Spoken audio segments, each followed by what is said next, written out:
It's now my privilege to introduce our keynote speaker, Dr. V. Anantha Nageswaran, the Chief Economic Advisor to the Government of India since January 2022. A prolific writer and educator, he has penned a weekly column in Mint for over 15 years and co-authored 4 influential books on finance and economics.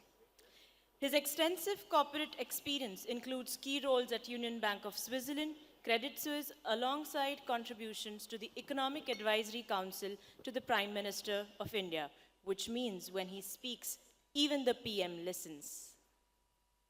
Please welcome Dr. Anantha with a big round of applause, who will be joining us virtually today. We are lucky to have caught hold of him at least for a virtual session. I mean, between juggling economic policy discussions and possibly a few secret government missions, we really appreciate him making the time. Over to you, sir. A big round of applause, everyone. Thank you. Good afternoon, participants, and my apologies for not being able to make it in person. I hope you can see me and hear me well. I understand I have about 13 to 15 minutes to share my thoughts with you. So we are roughly about halfway into the current financial year.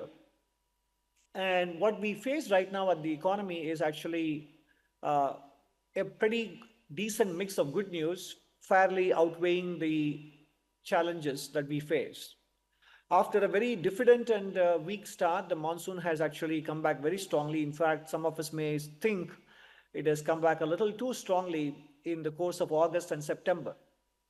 But nonetheless, at the moment, if you look at the reservoir levels in many states, they are well above last year's levels, well above the levels of the previous 10 years of storage. So that augurs well. However, we hope that the monsoon rains relent and dissipate as they normally do at this time of the year. So if they don't do, of course, we already have started hearing some warnings about some of the crops being damaged by excessive water logging and flooding, etc. But for the time being, we think the positive outweighs the negative with respect to the monsoon season. Second, we also had data that showed us that in the first quarter, the capital formation in the government sector was on the slower side because of elections. And we believe, therefore, with the capital formation spending or capex spending picking up in the government as we head into the second quarter and completing it so in the next couple of weeks, I think the momentum of economic activity will pick up as well. The third thing that has been working in India's favor lately is, of course, which has not been well commented upon, the reduction in the price of crude oil. Brent crude prices are normally the benchmark for Indian crude, and that's down by about $10 on average compared to the previous 6 months or so in the last 2 months. I think that's good news from the Indian import bill point of view. That further buttresses the Indian external sector stability we have with low short-term debt, overall low external debt, high amount of forex reserves, etc. And of course, the trade balance will also be better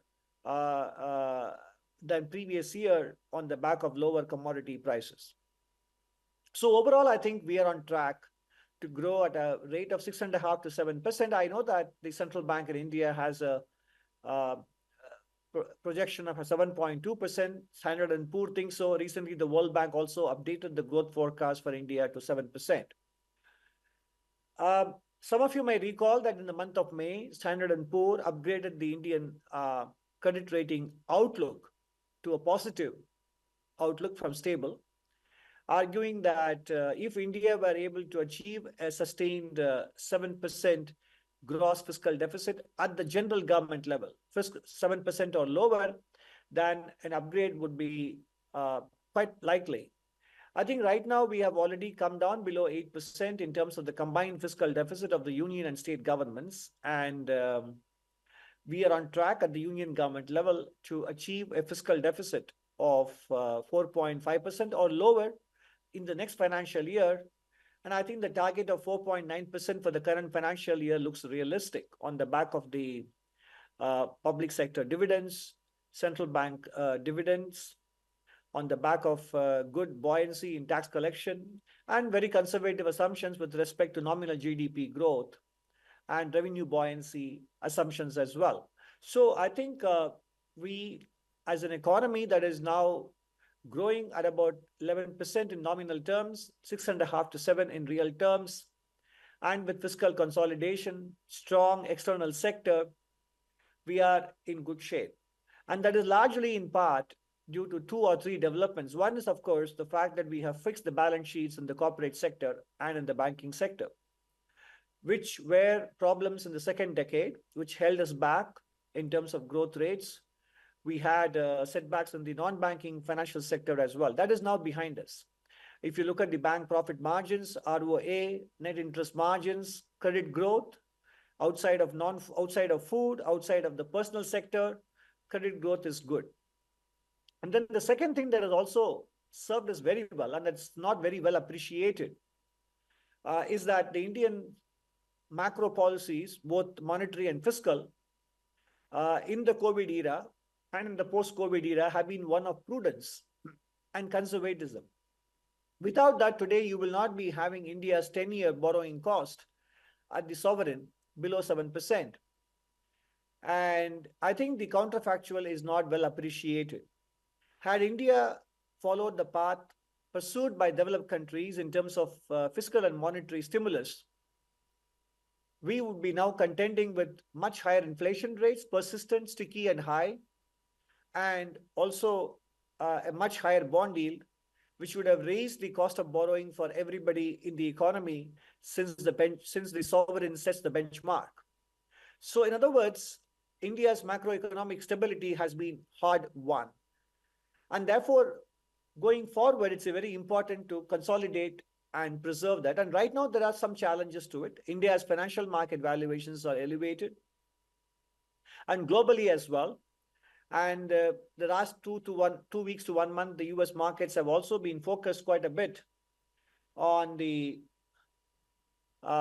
monetary policy stimulus that may come in the form of rate cuts. And naturally, the stock markets have been sort of volatile, brooding 1 week and celebrating another. But this is a reflection of the schizophrenia in the market after a long period of appreciation. And to the extent those spillovers come over to other markets in the developing world, and those who are already run up quite a lot, I think those markets will be particularly more vulnerable. So we need to be mindful of that, because many of the Indian new demat account holders are the ones who join the stock market. At least 50% of them join the stock market post 2020. The second risk, of course, is that geopolitical fragmentation is rising by the day, and geopolitical conflicts show no signs of abating, and fresh conflicts could be brewing in South China Sea, etc. The third element to worry about is the fact that the climate change narrative, I think, is continuously focusing on emission mitigation. Countries like India, with a very low per capita emission and suffering from the emissions of the 200 years of advanced economies, need to focus and find resources to invest in climate adaptation and resilience other than on emission mitigation. There has to be a better balance, but we are not getting technologies or financial resources from the Western nations or from private capital, much as they are touted as potential support systems and factors. On the other hand, we are getting carbon border adjustment mechanisms, which are already in the pipeline from European Union, with the US and the UK likely to follow suit as well. The carbon border adjustment tax militates against the spirit of common but differentiated responsibility, CBDR, and respective national capabilities. India is indeed pursuing its own renewable energy transition and is well ahead of its nationally determined contributions, NDCs. Nonetheless, I think, given the dependence we have for fiscal resources by taxing fossil fuels, given the dependence that railways have for its revenues carrying coal, and also given the fact that India is a land-scarce country, the pace of transition has to be dictated by local needs rather than by the imperative set by advanced countries who themselves are not necessarily sticking to their own script. Because much as we focus on greener sources of energy supply, developed countries are also adding to energy demand by establishing AI data centers and also by encouraging crypto mining, both of which consume water and power at very high rates. The other challenge that India faces in the medium term is, of course, the challenge of dealing with China as a manufacturing powerhouse. India has its own aspirations, but China competes at all spectrums of the technology, from low value addition to mid and high value addition. And India's dependence on China's imports are much higher in terms of capital goods. So India's trade balance with China is negative 90 billion. And if we continue to depend on imports, not only it stymies domestic capacity creation, there's always a risk of dumping. And more importantly, it also makes us vulnerable to supply disruptions being turned off or supplies being turned off on a whim. So how do we manage the relationship such a way that there is a better balance between importing capital, importing goods is something that India has to figure out. And of course, it is a challenge that many other countries face. So India has a few things going, especially the strength of domestic economy. But there are also challenges that the last 30 years did not face, such as climate change, global fragmentation, slower growth in trade, and rising trade restrictions, and partly security related and partly climate related. In all of this, therefore, India has to focus on domestic factors and domestic impulses for growth, because global factors are not going to be supportive as they have been in the previous 3 decades. And supporting local sources of growth means obviously encouraging domestic startups, focusing on deregulation, which are holding back small and medium enterprises, investing in agriculture as a source of growth. By agriculture, we don't mean the traditional cereal crops, but more horticulture, dairy, fisheries, food processing, agro storage, and agro-based startups, etc. And in terms of employment, the private sector and academia have to collaborate together, not only to create jobs, but also create jobs that are well paid.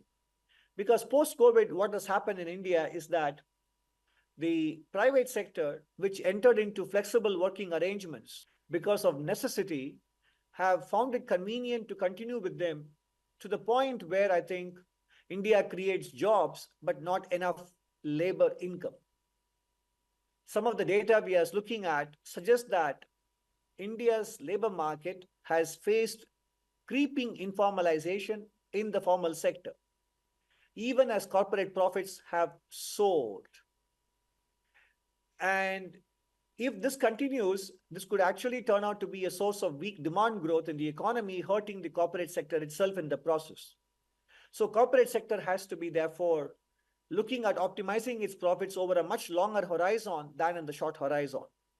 Similarly, with respect to the induction of technologies like artificial intelligence, I think it's very important that we do not disregard the social consequences. I would urge the audience here to download a paper called Ideas and Institutions, a speech given by Mr. Andrew Haldane, the former chief economist of Bank of England in 2018, of ideas and institutions. The previous industrial revolutions were not painless, much as we now, with the benefit of history and hindsight, say that in the end, all industrial revolutions created new technologies and raised standards of living. But the key word is eventually, because to get to that point, many people, millions and thousands and millions of them had to undergo hardship, social and economic displacement, and the transition periods were not painless. Retraining and relocating people may be easier for globalized, footloose people like venture capitalists, private equity players, financial sector employees, tech employees, etc. But for many of them operating in low and middle income jobs, relocation is both economically and socially costly and creates upheavals. I'm coming to the end of my remarks. Therefore, India has its unique advantages. India has its unique challenges. Demographic dividend is clearly India's strength, and we have indeed done far better than expected on ensuring enrollment in schools and colleges. They are growing much faster across India, more so in rural India, and more so with women than with men. All these are all very, very important factors. But we also understand, as research tells us, that some of the new technologies, such as smartphones, social media, ultra processed foods, are also impairing mental health of Indian demographic youth bulge. In fact, if we don't pay attention, their productivity and therefore their contribution to potential growth will become meaningfully slow in the coming decade. So much as we celebrate the current strengths of the economy in gatherings such as these, and we also direct investments to those sectors that show tremendous promise at the cutting edge of technologies and finance and the intersection of the two, we need to keep in mind that in the medium term, the social and economic consequences that may arise, and therefore it is imperative on all of us to make sure that our horizon is India towards the medium term and not so much that's just a short-term prospect. Thank you very much, and back to you. Thank you, sir, for that engaging and insightful speech. Sir, your token of appreciation is on its way. We haven't forgotten it. And hope you've also captured a photograph. After all, we need a proof that we shared the virtual stage with the superhero of the economic world. A big round of applause, everyone. Thank you. Thank you so much, sir.